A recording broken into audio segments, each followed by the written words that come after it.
Hello and welcome to the Deck and Trains channel layout update for December 2019.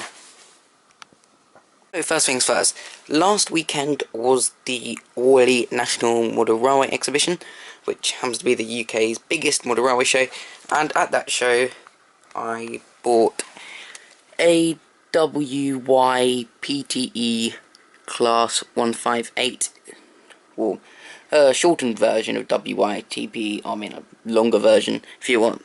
I've just like West Yorkshire Metro or something or other, but I just call it Northern Metro because it's got Metro, if I can zoom in on the label there, and it's got Northern. Now unfortunately this year all the 158s happened to be exactly the same price for 2 car, so I was able to choose what livery. Unfortunately, my favourite livery wasn't there, but I got one of my second favourites. The Class 158 features directional lighting. It's got exactly the same drive as the Class 17T171 and 221, so you just see the turbo styles and the Voyagers. And this is a 2-car 158, not a 3-car. The 2 cars have their motor in the...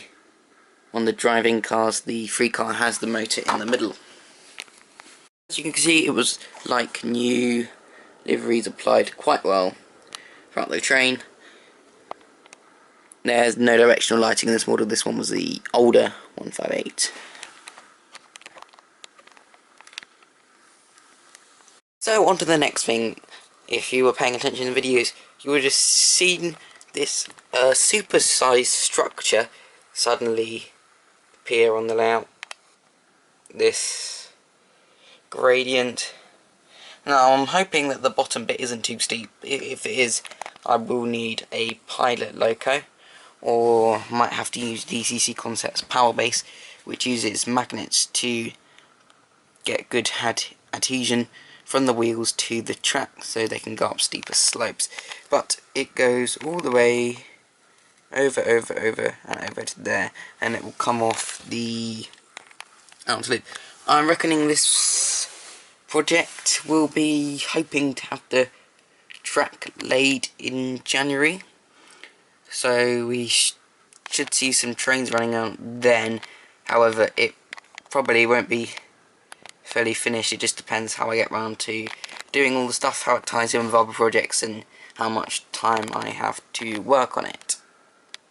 Basically just held up by wind supports. All of it's nailed in. Some of the nails aren't nailed in very well because it's quite hard, as I discovered, to nail in a nail when it's very close to the roof and very close to a beam. That one was nailed there, was quite hard to get in. I did nail down quite a considerable amount of track, although I unfortunately nailed down a bit too close to the platform here. So the trains, unfortunately, one particular train is the Class 170. The Class 170 or 171 has quite large, what's it called? Those things which you put your foot on to get in the doors, just footrest, whatever you want, to step in the doors. It has quite large ones compared to other trains, so you have to leave extra width for that, and I forgot to leave extra width for that particular train, so some of the track might need to come up again there. You may have noticed when I did the first shot in this video of the whole layout, you noticed a considerable mess over here. The reason why is I have got 10 station lamps to fit to this station in total, the terminus. I fitted 4 so far. You can just see the kite's lights, and can turn them on from the control panel. Well, I'm currently wiring the switch up, and some more will go down there. Got all the ones for down there on the board here.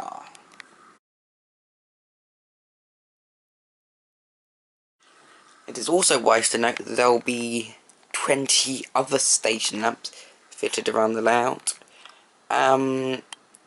So I've got 30 in total, so 10 goes to the terminus, and Some will go here at Anton Bridge International, except I don't have any lights to go under the canopies, but I'll get them a later time. And then there'll be some lights to go along the platform here.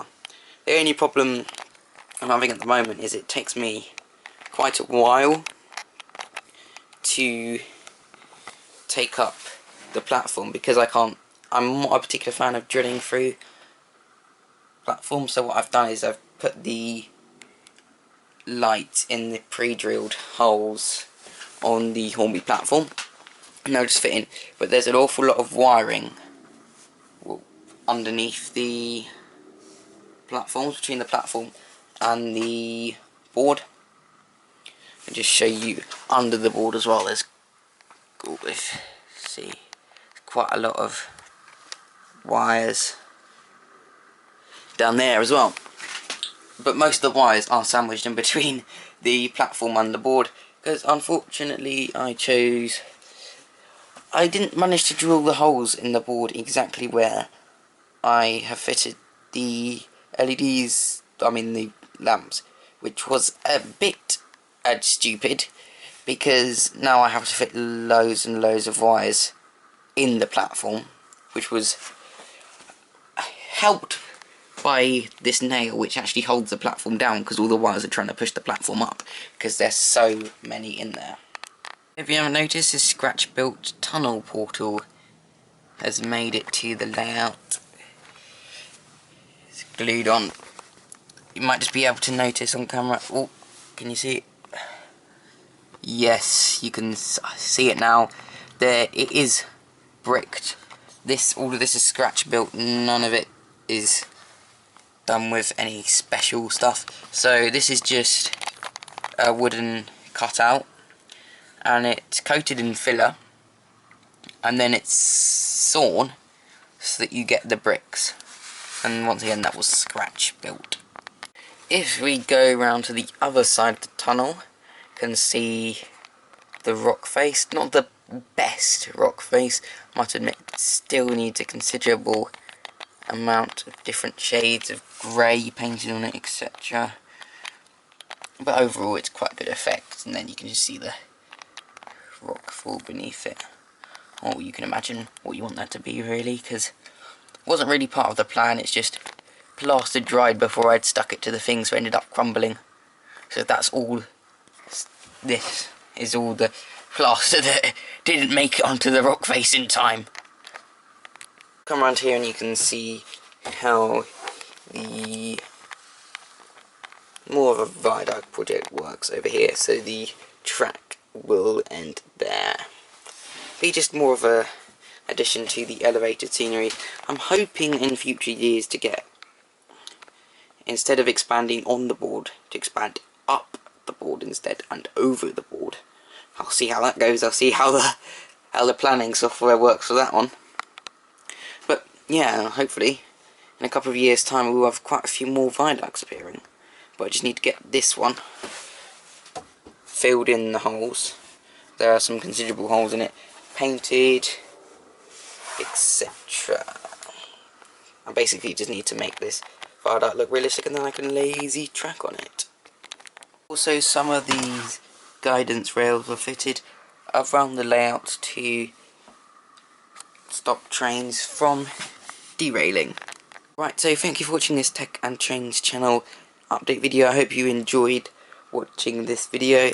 Hopefully more shall be coming over the next few months. We shall see a number of projects being completed. But until then, I'll see you on the next video, and please comment, like and subscribe. Thank you.